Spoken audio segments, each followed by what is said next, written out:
my word, we'll not carry calls. No, for then we'd be colliers. I mean, and we be in collar, we'll draw. Ah, why you live, draw your neck out the collar. I strike quickly, being moved. But thou art not quickly moved to strike. A dog of the house of Montague moves me. To move is to stir. To be valiant is to stand. Therefore, if thou art moved, thou runnest away. A dog of that house shall move me to stand. I will take the wall of any man or maid of Montague's. That shows thee the weaker vessel, for the weakest goes to the wall. True, and therefore women, being the weaker vessels, are ever thrust to the wall. Therefore, I will push Montague's men from the wall and thrust his maids to the wall. The quarrel is between our masters and us their men. 'Tis all one. I will show myself a tyrant. When I have fought with the men, I will be cruel with the maids and cut off their heads. The heads of the maids. Ah, the heads of the maids. Or their maiden heads. Take it in what sense thou wilt. They must take it in the sense that they feel it. Me they shall feel, while I am able to stand. And 'tis known I am a pretty piece of flesh. 'Tis well you are not fish, for thou hadst been poor, John. Draw thy tool. Here comes one of the house of Montague. My naked weapon is out. Quarrel, I will back thee. How? Turn thy back and run? Fear me not. Oh, Mary, I fear thee. Let us take the law of our sides. Let them begin. I shall frown as I pass by. Let them take it as they list. Nay, as they dare, I will bite my thumb at them, which is a disgrace to them if they bear it. Do you bite your thumb at me, sir? I do bite my thumb, sir. Do you bite your thumb at me, sir? Is the law of our side if I say aye? No. No, sir. I do not bite my thumb at you, sir, but I do bite my thumb, sir. Do you quarrel, sir? Quarrel, sir? No, sir. If you do, sir, I am for you. I serve as good a man as you. No better. Well, sir. Say better. Here comes one of my master's kinsmen. Yes, better, sir. You lie. Draw if you be men. Gregory, remember thy swashing blow. Part, fools! Put up your swords. You know not what you do. What? Art thou drawn among these heartless hinds? Turn thee, Benvolio. Look upon thy death. I do but keep the peace. Put up your sword or manage it to part these men with me. What? Drawn and talk of peace? I hate the word, as I hate hell, all Montagues and thee. Have at thee, coward! Clubs, bills, partisans! Strike! Beat them down! Down with the Montagues! Down with the Capulets! What noise is this? That's me my long sword! Ho! A crutch, I call you for your A sword, I say! Old Montague has come and flourishes his in spite of me! Thou villain Capulet! Hold me not! Let me go! Thou shalt not stir on foot to seek a foe. Rebellious subjects! Enemies to peace! Profaners of this neighbor-stained steel! Will they not hear? What ho! You men, you beasts, that quench the fire of your pernicious rage with purple fountains issuing from your veins. On pains of torture, from those bloody hands, throw your mistempered weapons to the ground and hear the sentence of your moved prince.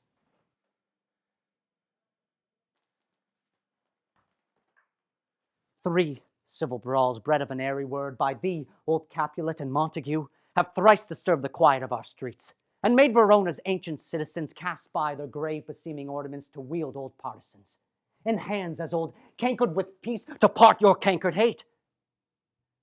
If ever you disturb the quiet of our streets again, your lives shall pay the forfeit of the peace.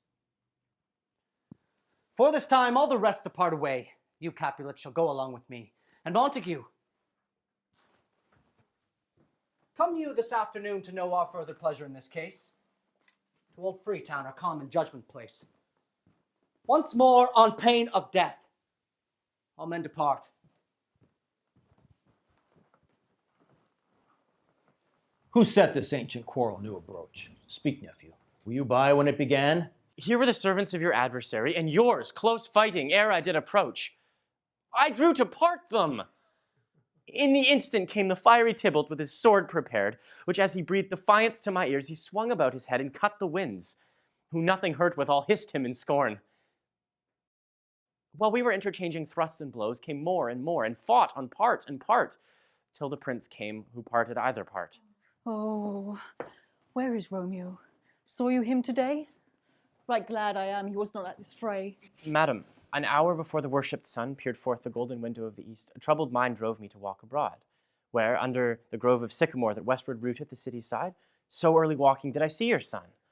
Towards him I made, but he was ware of me, and stole into the covert of the wood. I, measuring his affections by my own, that most are busied when they're most alone, pursued my humor, not pursuing his, and gladly shunned who gladly fled from me. Many a morning hath he there been seen, with tears augmenting the fresh morning dew, adding to clouds more clouds with his deep sighs. But all so soon as the all-cheering sun should in the furthest east begin to draw the shady curtains from Aurora's bed, away from the light steals home my heavy son, and in his private chamber pens himself, shuts up his windows, locks far daylight out, and makes himself an artificial night. Black and portentous should this humor prove, and less good counsel may the cause remove.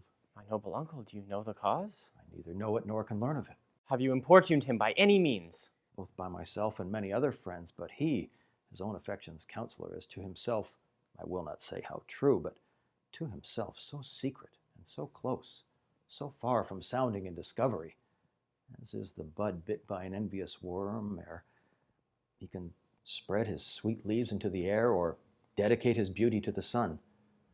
Could we but learn from whence his sorrows grow, we would as willingly give cure as know. See where he comes. So please you step aside. I'll know his grievance or be much denied. I wish thou wert so happy by thy stay to hear true shrift. Come, madam, let's away.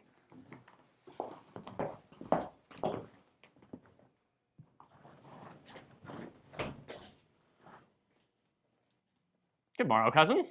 Is the day so young? But you struck 9. Ay me, sad hours seem long. Was that my father that went hence so fast? It was. What sadness lengthens Romeo's hours? Not having that which having makes them short. In love. Out. Of love?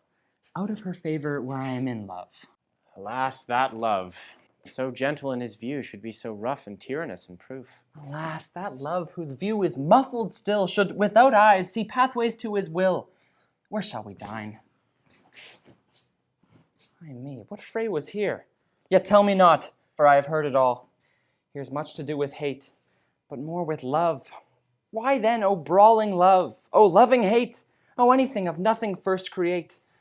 O heavy lightness, serious vanity, misshapen chaos of well-seeming forms, feather of lead, bright smoke, cold fire, sick health, still waking sleep that is not what it is.